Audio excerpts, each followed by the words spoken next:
Thank you. Well, the state of Florida has been dethroned as the lightning capital of the U.S. That title now belongs to Oklahoma. But what exactly caused this shift? Storm Team 3's Jeff Borg is joining us now with an explanation.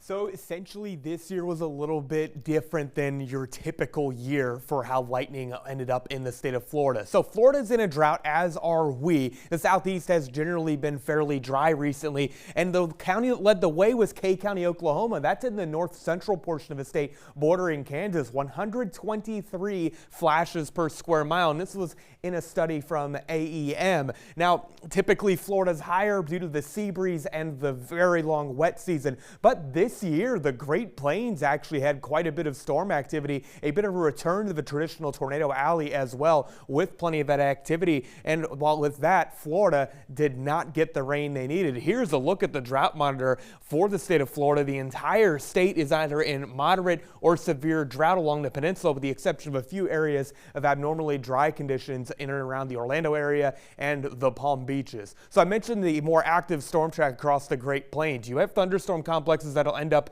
in the region. You'll have a system that tracks through the Midwest. You'll leave some energy in the Great Plains, and with plenty of humidity to work with and lots of heating during the summertime, this led to a very repetitive pattern, especially for about early to mid-June, with several rounds of severe weather in that region. So return to typical activity there with a lot of lightning producers there. The important thing with those lightning stats, so that tracks in terms of cloud to cloud and cloud to ground lightning strikes. So it counts all of the flashes. In Florida, though, a lot of cloud to ground strikes take place. The thing that was different this year, though, is that you had, first of all, drier conditions over the state of Florida. Then with the hurricanes all tracking east of the United States and well offshore, this also kept an additional mechanism for storms away from the area, and high pressure actually set up across the northeast, leading to northeasterly flow. Not as much overall unsettled conditions across the state of Florida, and it actually brought an end to the stormy season there in that region, along with our area, if you remember how much cooler August was